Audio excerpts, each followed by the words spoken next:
Yo, what's good guys? Welcome back to another YouTube video. So today we're reacting to Is Reality Real? It says the simulation argument. It's crazy how people believe bro, we're in a simulation. It'd be some people who are trying to be woke. They're bro, it's a simulation. I don't know, bro, the government's controlling what we see, this and this, and I'm like, bro, come on, man, relax, man. It's not a simulation, man. I don't think so. Look, even if it was, bro, I got my own reasons. We're gonna see how this explains it, and let you guys tell me what you think about this, cause there's no way, bro. All these dead people, they don't prove to me that it's a simulation. If that was the case, then I would have seen some familiar faces back and, coming back to life and respawning.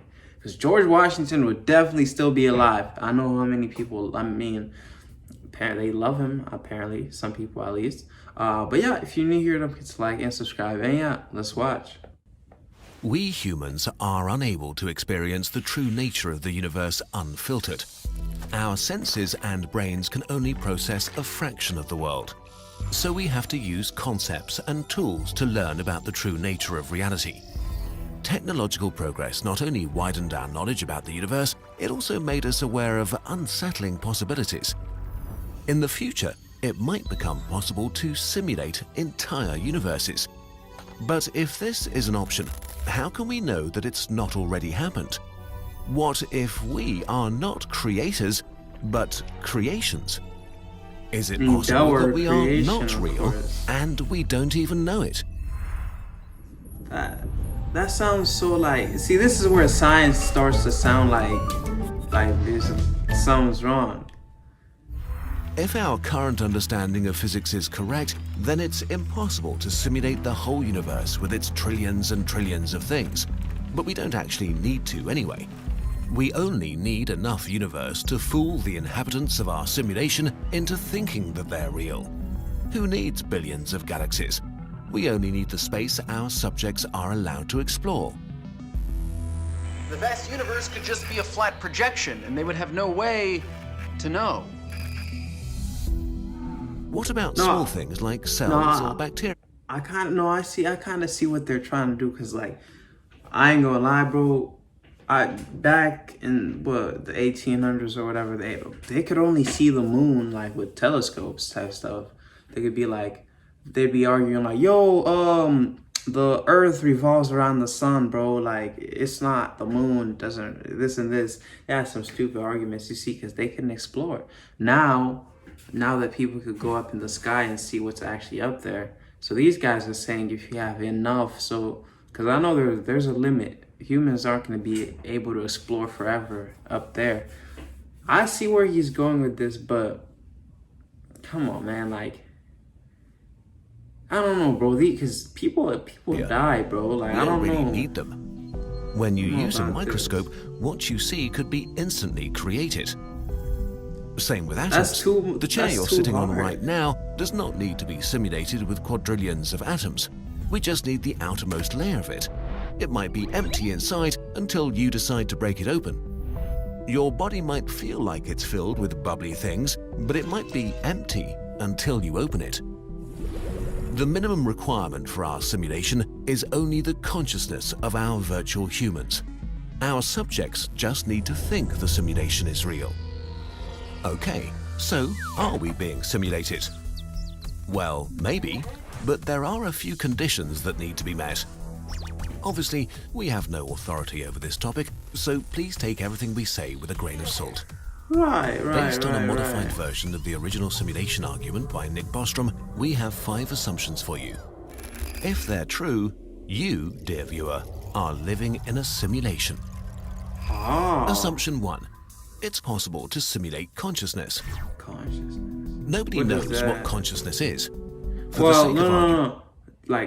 In my perspective, consciousness is you're aware of your surroundings type stuff. You can process what's going on. That's conscious. You're still alive. If you're on, you can still be Now let's just keep it to like you're aware of your surroundings, like you're a human, you're in your human form, you could tell what's around you, and yeah, that's my idea. Let's assume that you could generate consciousness by simulating a brain. Brains are pretty complex. Really complex. If you count every interaction between synapses as one operation, your brain runs at about 10 to the power of 17, or 100 million billion operations per second. Let's generously assume we need 10 to the power of 20 operations to simulate 1 second of human consciousness. But we don't want to simulate just one human, we want to simulate all of human history at once so we can skip around. Let's say we want to simulate 200 billion humans with an average lifespan of 50 years. 1 year has 30 million seconds, times 50 years, times 200 billion humans, times 10 to the power of 20 operations. Yeah, that's impossible now. So we need a computer able to handle 1,000,000 trillion operations per second. More operations than there are stars in the observable universe. Bro, you see, this video is kind of like making me think like this computer is kind of the god of this simulation type stuff. So I feel like this argument is kind of into that like sense, because yeah, this computer is not gonna magically appear. Like, that's just, I don't know, simulation. And then, you know, in the comments, someone will be like, yo, like Ajibu, bro, like maybe you're being simulated to not think it's a simulation, like this and this, like, man, you know, I love these little side arguments. They just make me laugh sometimes. Like, I don't know, like, let's just keep watching. This is a computer like this is just impossible. Except maybe it isn't. Assumption 2, technological progress will not stop anytime soon. If we assume that technological progress continues in a similar fashion as it has so far, then there might be galaxy-spanning civilizations with unlimited computer power at some point. Beings on a technology level so advanced that we could barely distinguish them from gods. A computer that can handle 1,000,000 trillion operations is serious business, but there are actually concepts for computers which could handle this. The Matryoshka brain is a theoretical megastructure made up of billions of parts orbiting a star feeding on its radiation. A computer of this scale would have enough power to simulate many thousands, if not millions, of humanities at the same time. Other technologies, like high-end future quantum computers, might lower the size drastically, so it might be possible to do this with a structure the size of a large city, or even smaller. But only if there's still someone around to build the computer. Assumption 3, advanced civilizations didn't destroy themselves. Like, these reasons, these guys are giving me more reason to doubt that like all these things actually existed. Cause like, bro, listen to this. There's no way, like all these, you know, all those Aztecs, all those guys that were advanced, all of them are like dead. Like, no one's here to tell the story about these cities. Like, archaeologists just find weird bones and all this stuff from leftover cities. So, unless you're immortal, like, okay, let's say, unless you can't die, I don't think this is reachable. Because, bro, humans are limited, man. I be hearing like, yo, shoot for the stars, aim for the moon. But humans can only do so much, bro. Like I don't know. I'm not even being like pessimistic or anything. I'm just saying the truth. Like, there's limits, bro. Like, and I'm glad we have limits, because I don't know if it's like, because I know we're gonna destroy ourselves soon, bro. Like, all these nuclear bombs, that's already scary enough. Like, give up over there. Like, just live, man. Like, why is it so hard to live? Destroy themselves. If there is a point at which all civilizations destroy themselves, this whole discussion ends here. Looking into space, you'd expect a universe filled with millions of alien civilizations, but we see nobody. The reason for this might be great filters. Great filters are barriers life has to overcome, like nuclear war, asteroids, climate change, or a black hole generator. If life is inherently self-destructive, then there are no simulations. We explain this in more detail in our Fermi paradox video. Assumption 4. Super advanced civilizations want to run simulations. Yeah, but no. But what's the benefit for them if they like? What am I providing to these civilizations? I'm laying around in bed. I'm watching TV. That's all I'm doing. Like, why would they want to keep someone like that around? Like, instead of having Einstein, why? Because Einstein would still be alive if that was the case. Like, I'm not even trying to like just say anything. I'm just, I don't know, some of this is funny because there's a lot of useless people around, bro. Like, I'm not even trying to be like a bad person. It's just true. Like, all these evil people, like Hitler type stuff. Like, what was the point of that if these things are actually When we speak of post-human civilizations, we don't know what we're dealing with. To think we know what beings as powerful as gods want is pretty arrogant.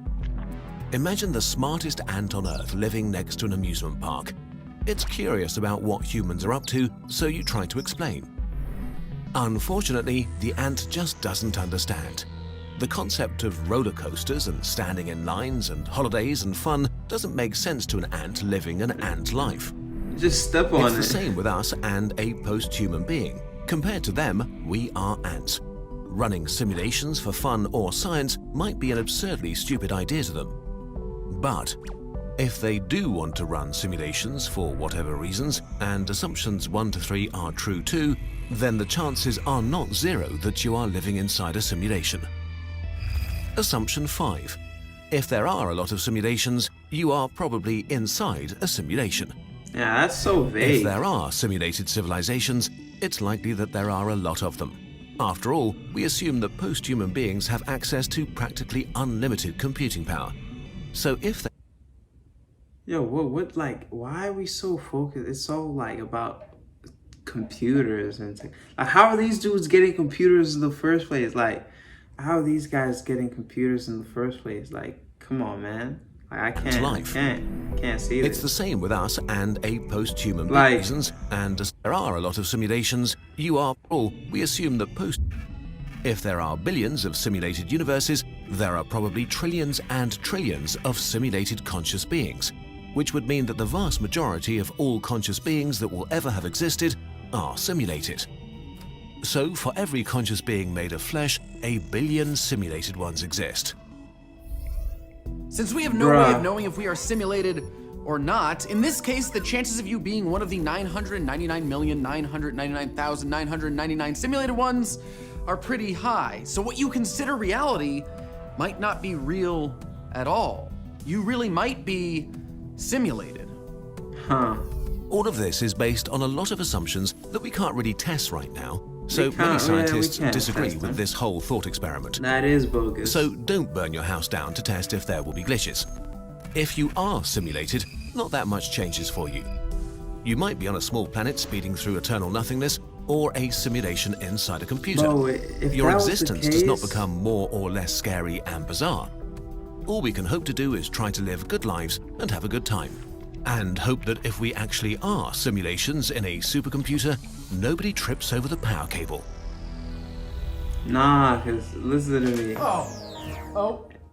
If that was the case, yo, I'd be the biggest villain on Earth. I'd be more evil than anyone who's ever stepped foot on Earth if that was a simulation. Cause like, no, it'd be like, yo, it means nothing. You just do it, like. So like, that's why it's like, to me, it's not a simulation at all. I'm just going along with this video.